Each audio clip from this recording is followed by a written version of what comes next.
What's up, Chromies? Happy November. We're back with 10 links and updates that you can use in your classroom. Happy Thanksgiving. We've got another week, 10 days for the Thanksgiving holiday. I hope you have a wonderful break. Congratulations, you made it. The stretch from Labor Day through Thanksgiving is the longest unbroken stretch of the school year. So I applaud you. You got here. You made it. We're going to talk about a bunch of updates here today. Love to connect with you across the web. You can follow me on Twitter, Instagram, YouTube. I am now on Blue Sky, although I haven't really done anything over there. If you're over there, you can hit me up. Love to make you a subscriber to the show. You can subscribe on Apple, Spotify, YouTube Music, wherever you get your podcast. Great to have you here. I want to introduce you to a brand new sponsor. I'm grateful to Logitech for Education for sponsoring this episode. As education continues to evolve, so does Logitech Education, your partner in innovation for the classroom. Logitech brings you best-in-class design for classroom hardware for both students and teachers. They've got some amazing products.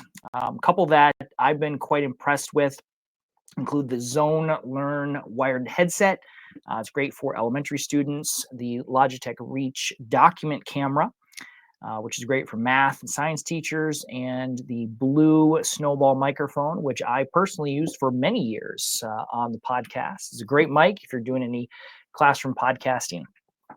You can learn more about all of these products by visiting logitech.com/education. And I am excited to be visiting the FETC conference this year in Orlando. It's one of my favorite conferences of the year, happens in January. And I'm going to be offering a workshop called the Chromebook Creativity Studio, where we're going to be talking about how to create audio, video, and image-based products using your Chromebook.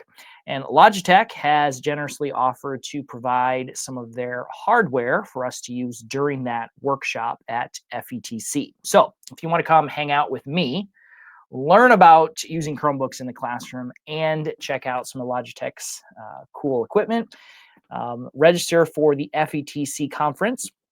I've actually got a coupon code that you can save 10% on your conference registration. I'll put it in the show notes for this episode. So thank you to Logitech for sponsoring this episode, and I hope to see you in Orlando at the FETC conference. Well, let's get into the updates for November 2024.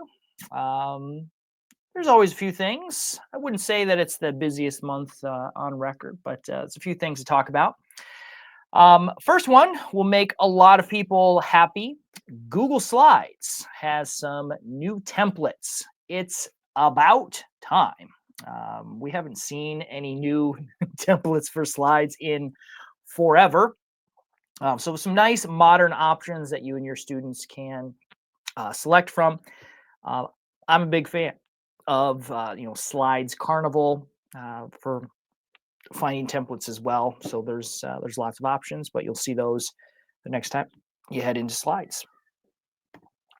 Link number 2 for this month is a resource published by OpenAI. And the title of this article is A Student's Guide to Writing with ChatGPT. And I thought this was really interesting. There's, I think, 10, 11 tips on here. I want to pull out a couple of them to share with you today. This is definitely written more towards higher education, but I think there's a few things that we could learn as middle and high school teachers as well. The article starts out by giving a little introduction.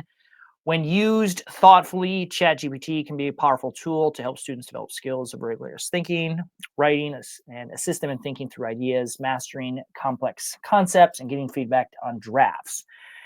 Second paragraph, there are also ways to use ChatGPT that are counterproductive to learning, like generating an essay instead of writing it oneself, etc.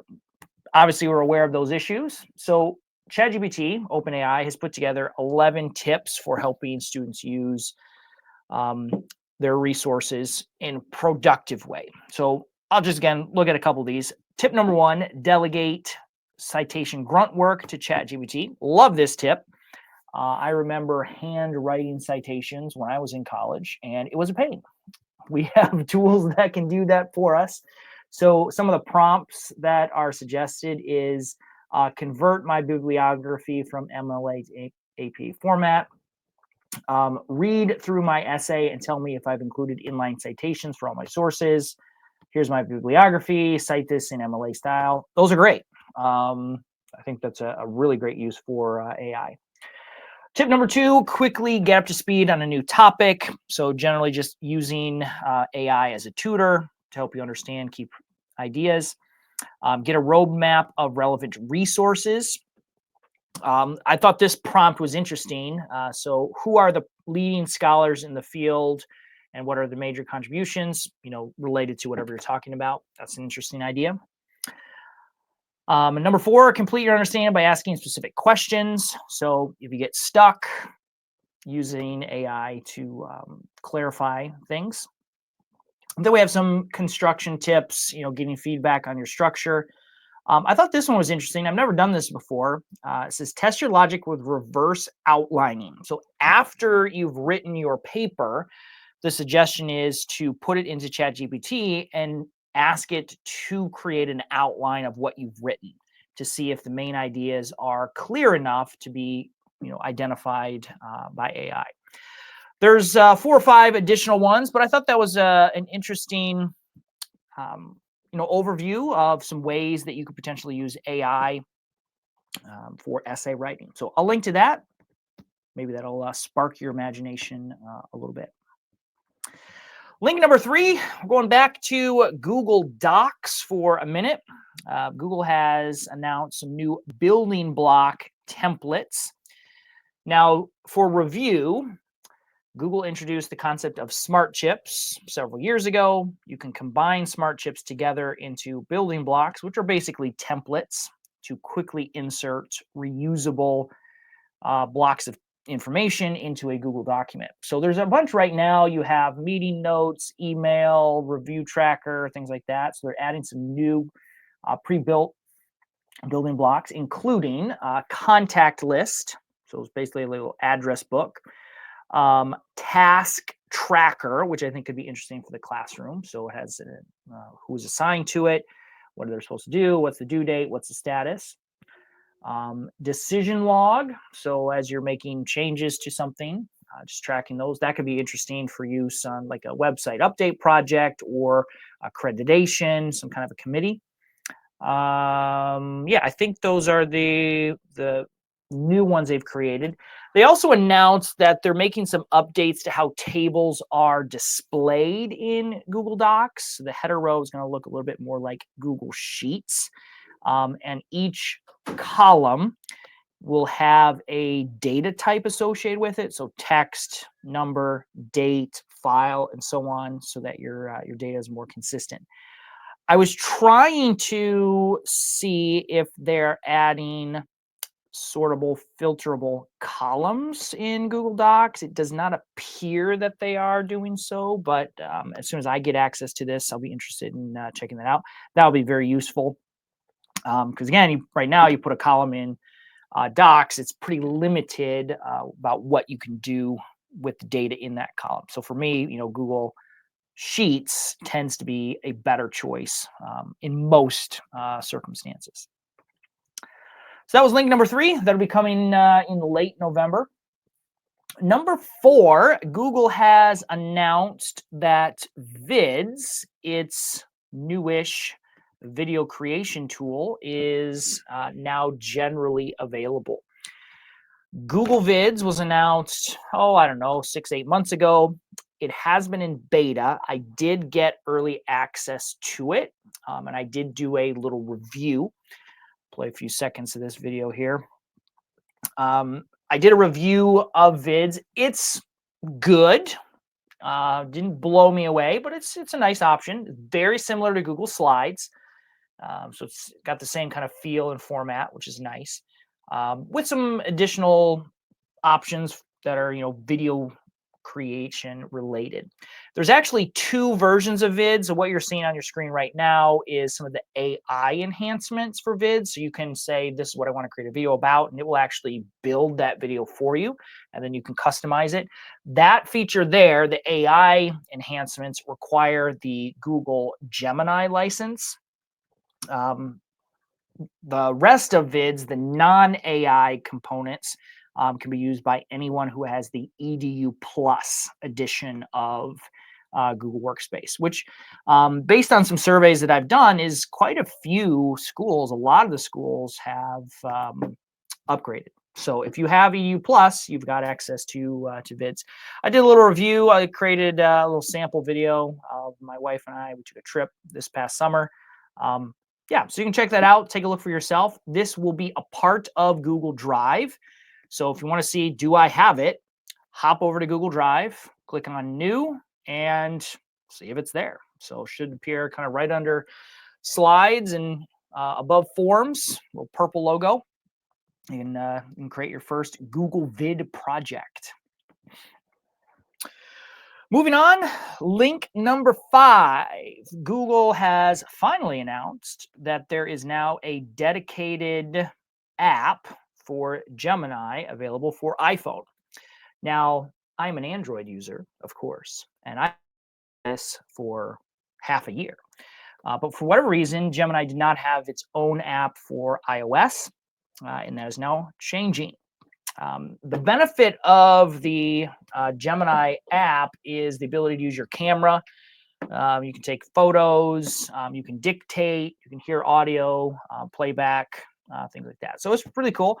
I've been using this quite a bit to assist my high schoolers with their physics homework. I'll actually take a photo of the project from the tech, or the assignment from the textbook, and then use Gemini to get some hints and try to remember how to do physics. So if you're an iPhone user, Gemini is available. We've got a couple of milestones that Google is celebrating this month. Link number 6. First off, Google Arts and Culture is helping the London National Gallery celebrate its 200th birthday with a special exhibit in Google Arts and Culture. I love sharing updates related to Google Arts and Culture because it's such a cool resource. National Gallery in London contains some incredibly famous paintings. Van Gogh has several works there. And these photos have been, this artwork has been photographed in incredibly high detail. And you can get down to the brush stroke on these paintings. I mean, it's pretty incredible. Way closer than they would ever allow you to get in real life. If you got this close, you would be kicked out of the museum. So you can zoom in. I'm doing it right now on this painting here. Zoom in, and you got to wait for it to render, and you can literally see, the individual brush strokes, pixels of this artwork. It's pretty incredible. We got a bunch of other things. It's a great collection. I mean, the National Museum of London, hundreds of thousands of works of art. We were fortunate, my family, we got to visit last year, last February. We got to go here and saw a few things here. So it's extra special memory for us. The second milestone that Google is celebrating this month is the 20th birthday of Google Scholar. So Google Scholar and Google Arts and Culture are both Google products that have been around for many years, but they're kind of those under the radar things. Everybody uses Docs and Slides and Classroom and Gmail, like those are the big ones. But Google has so many useful, smaller tools that not everybody's aware of. Google Scholar is exactly what you would expect. It is a scholarly database. It's Google search for scholarly articles. So if you're working with older students, high school students who are starting to dip their toe into more heavy academic work, Scholar is a great resource. It'll even help you understand where you can go to get full text articles. what libraries, universities would provide access, help you cite things, links those articles together. Really interesting resource. You can create your own little bibliography. So this blog post they've created is 20 things you didn't know about Google Scholar. And it's got some interesting tidbits. It started with just 2 Googlers back in 2004. The deadline for launching Scholar was the birth of one of the founders' first child. They had to get it out before the baby came. And they've got some funny things down at the bottom about some of the articles, the longest article, the shortest article, things like that. So a lot of interesting stuff. If you haven't seen it, if you work in a more academic area, if you're doing research on a very academic topic, including instructional, educational related topics, Scholar can be a good resource to consider. Next up, link number 7. Google has a new machine learning crash course that might be interesting to any of you who really want to dive into the details of how large language models and artificial intelligence works. This course is designed for adults or high school age students who are strongly considering a career in some kind of computer science, machine learning field. So this is not easy. There's a lot of reading involved, but this will explain how large language models work and how those are used to create tools like Gemini, ChatGPT, and so on. I took a quick look through it. It's very comprehensive. So again, if you have upper level science courses, electives, this might be an interesting thing to point your students to. A couple more links today. Thanks for hanging out with me. It's a great honor that you have chosen to journey through the world of edTech with me. As a small token of appreciation, I wanted to extend a special offer. So coming up in late January, I'll be doing another cohort of the Google Certification Academy. If you're interested in becoming a level 1 or level 2 certified educator, I'd love to work with you. That course starts on January 21st, 2025. And registration is open, and I'm offering a special deal if you register for the Certification Academy between now and December 15th. I'm throwing in free access to my Wednesday webinar program. So every Wednesday, I record a unique webinar about various edtech topics and send that out to the individuals and districts that have signed up. And you're going to get that for free when you register for the Google Certification Academy. So there's a special link on the show notes for this episode. That link will give you the registration for the GCA, and it'll include the webinars as well. We're doing a lot of talk about AI during my Wednesday webinars. Just this week, I recorded a Chromebook episode. Last week, we talked about AI tools for teachers, talked about grading with AI, using AI with students, AI with elementary, AI with special education.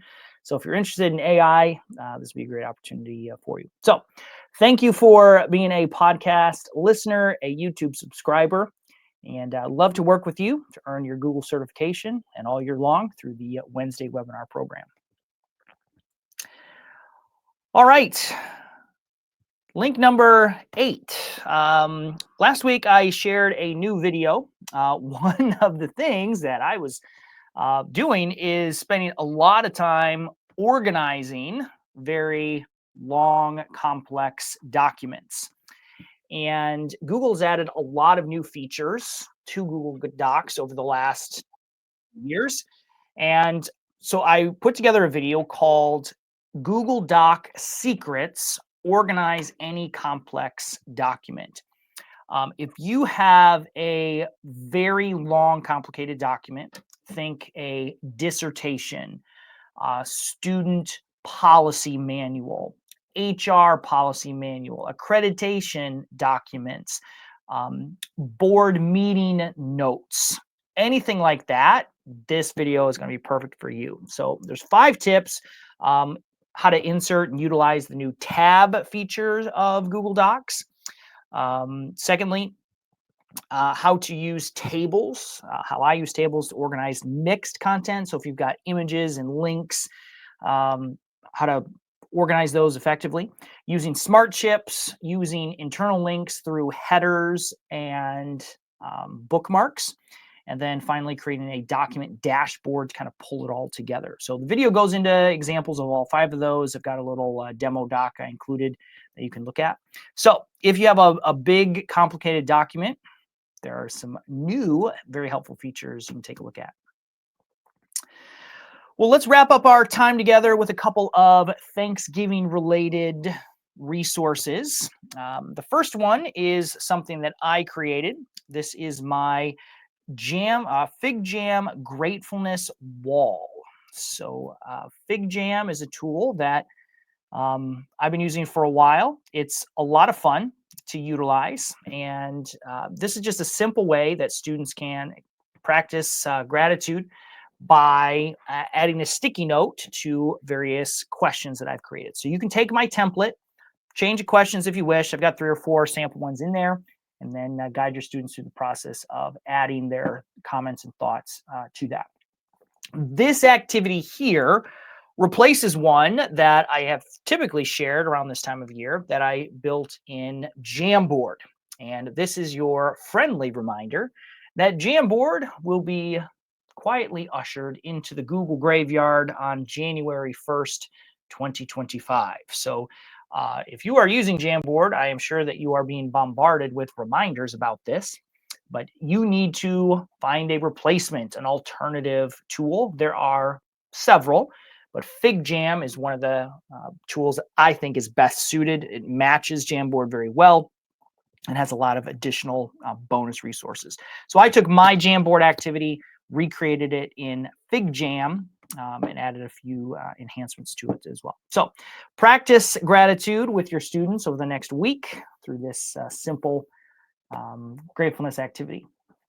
Now, for younger students, I'm going to point you to a lovely resource by Eric Kurtz, the classic Thankfulness turkey. I distinctly remember creating one of these when I was in elementary school. Eric has recreated this in Google Slides, so he has a template that you can utilize.